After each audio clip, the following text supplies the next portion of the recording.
The Great Gatsby by F. Scott Fitzgerald.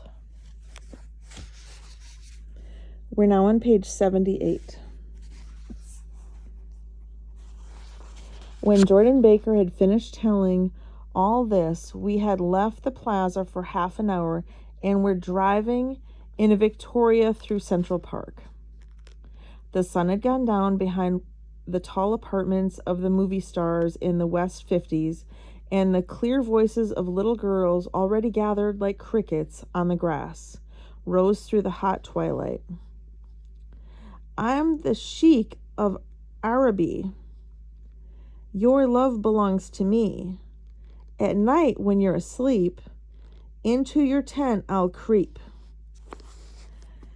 It was a strange coincidence, I said. But it wasn't a coincidence at all. Why not? Gatsby bought that house so that Daisy would be just across the bay. Then it had not been merely the stars to which he had aspired on that June night. He came alive to me, delivered suddenly from the womb of his purposeless splendor. "He wants to know," continued Jordan, "if you'll invite Daisy to your house some afternoon and then let him come over." The modesty of the demand shook me.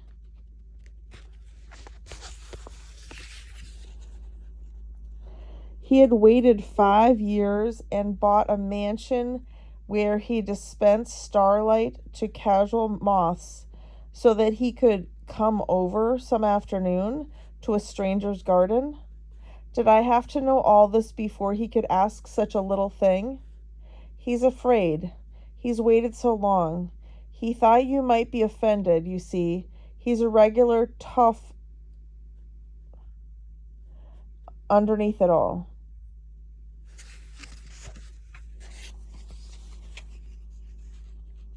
Something worried me. "Why didn't he ask you to arrange a meeting?" "He wants her to see his house," she explained, "and your house is right next door." "Oh."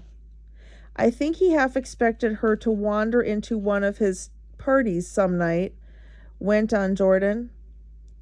"But she never did. Then he began asking people casually if they knew her, and I was the first one he found. It was that night he sent for me at his dance, and you should have heard the elaborate way he worked up to it. Of course, I immediately suggested a luncheon in New York, and I thought he'd go mad. 'I don't want to do anything out of the way,' he kept saying. 'I want to see her right next door.' When I said you were a particular friend of Tom's, he started to abandon the whole idea. He doesn't know very much about Tom, though he says he's read a Chicago paper for years just on the chance of catching a glimpse of Daisy's name." It was dark now, and as we dipped under a little bridge, I put my arm around Jordan's golden shoulder and drew her toward me and asked her to dinner. Suddenly, I wasn't thinking of Daisy and Gatsby anymore, but of this clean, hard, limited person who dealt in universal skepticism and who leaned back jauntily just within the circle of my arm. A phrase began to beat in my ears with a sort of heady excitement. "There are only the pursued, the pursuing, the busy, and the tired. And Daisy ought to have something in her life," murmured Jordan to me. "Does she want to see Gatsby?" "She's not to know about it. Gatsby doesn't want her to know. You're just supposed to invite her to tea."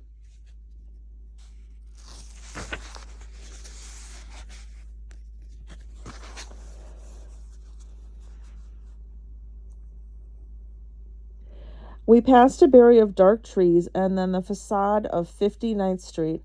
A block of delicate pale light beamed down into the park.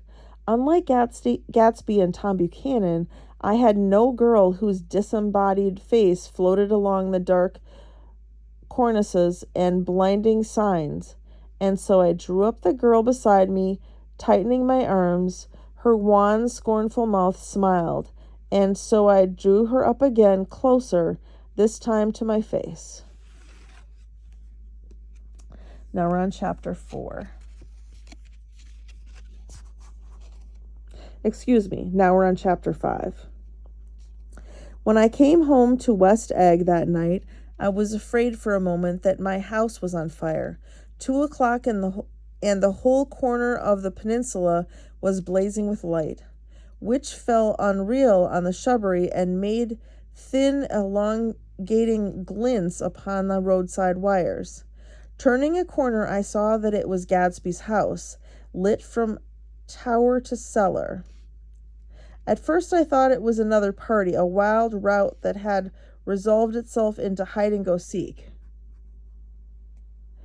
or sardines in the box, with all the house thrown open to the game. But there wasn't a sound, only wind in the trees, which blew the wires and made the lights go off and on again as if the house had winked into the darkness. As my taxi groaned away, I saw Gatsby walking toward me across his lawn. "Your place looks like the World's Fair," I said. "Does it?" He turned his eyes toward it absently. "I have been glancing into some of the rooms. Let's go to Coney Island, old sport, in my car." "It's too late."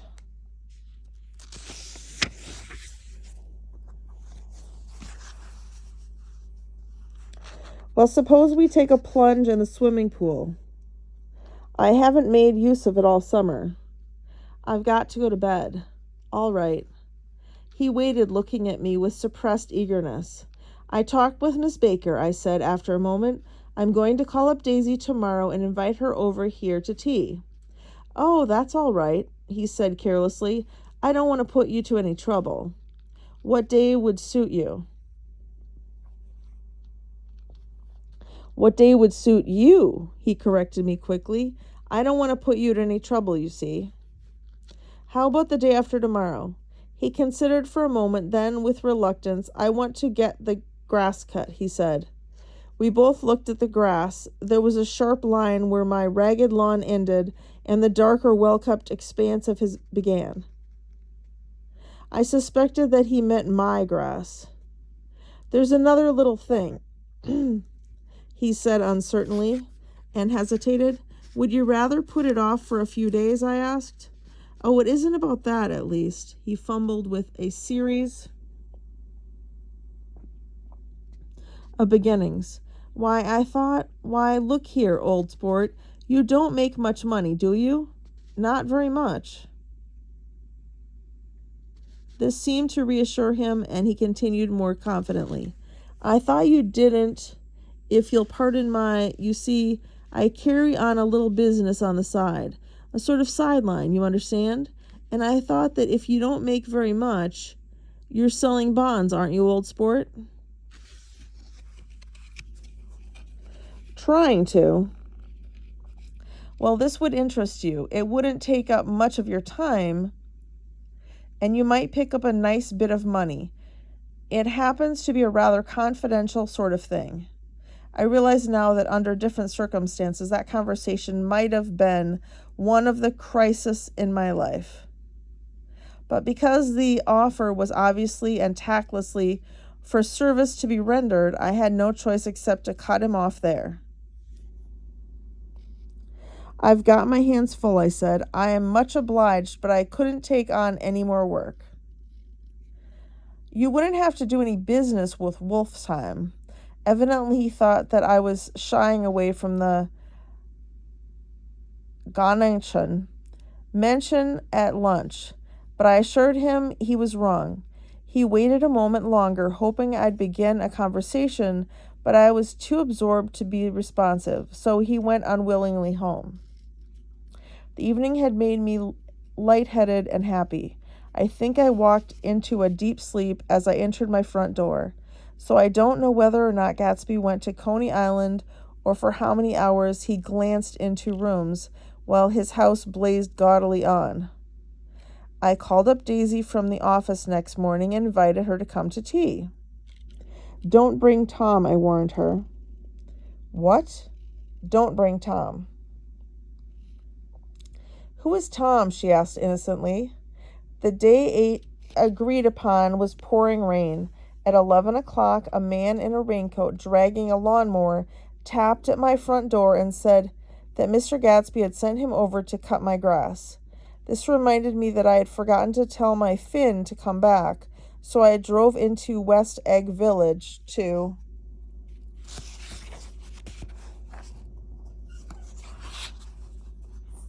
search for her among soggy, whitewashed alleys and to buy some cups and lemons and flowers. The flowers were unnecessary, for at 2 o'clock a greenhouse arrived from Gatsby's with innumerable receptacles to contain it. An hour later the front door opened nervously, and Gatsby, in a white flannel suit, silver shirt, and gold-colored tie, hurried in. He was pale, and there were dark signs of sleeplessness beneath his eyes. "Is everything all right?" he asked immediately. "The grass looks fine, if that's what you mean." "What grass?" he inquired blankly. "Oh, the grass in the yard." He looked out the window at it, but judging from his expression, I don't believe he saw a thing. "Looks very good," he remarked vaguely. "One of the papers said they thought the rain would stop about 4. I think it is. The Journal." "Have you got everything you need in the shape of tea?" I took him into the pantry, where he looked a little reproachfully at the Finn. Together we scrutinized the 12 lemon cakes from the delicatessen shop. "Will they do?" I asked. Of course, they're fine." And he added hollowly, "Old sport." The rain cooled about 3:30 to a damp mist, through which occasional thin drops swam like dew. Gatsby looked with a vacant eyes through a copy of Clay's Economics, starting at the finished thread that shook the kitchen floor and peering toward the blurred windows from time to time, as if a series of invisible but alarming happenings were taking place outside. Finally he got up and informed me in an uncertain voice that he was going home. "Why's that?"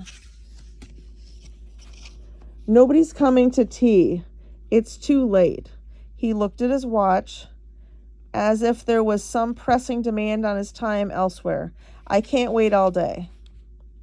"Don't be silly, it's just 2 minutes to 4. He sat down miserably, as if I had pushed him, and simultaneously there was a sound of a motor turning up my lane. We both jumped up, and a little harrowed myself, I went out into the yard. Under the dripping bare lilac trees, a large open car was coming up the drive. It stopped. Daisy's face, tipped sideways beneath a 3-cornered lavender hat, looked out at me with a bright, ecstatic smile. "Is this absolutely where you live, my dearest one?" The exhilarating ripe of her voice was a wild tonic in the rain. I had to follow the sound of it for a moment, up and down, with my ear alone, before any words came through. A damp streak of hair lay like a dash of blue paint across her cheek, and her hand was wet with glistening drops as I took it in to help her from the car. "Are you in love with me?" she said, low in my ear. "Or why did I have to come alone?" "That's the secret of Castle Rackrent. Tell your chauffeur to go far away and spend an hour. Come back in an hour, Ferdy." Then, in a grave murmur, "His name is Ferdy. Does the gasoline affect his nose?" "I don't think so," she said innocently. "Why?" We went in. To my overwhelming surprise, the living room was deserted. "Well, that's funny," I exclaimed. "What's funny?" She turned her head as there was a light, defined knocking.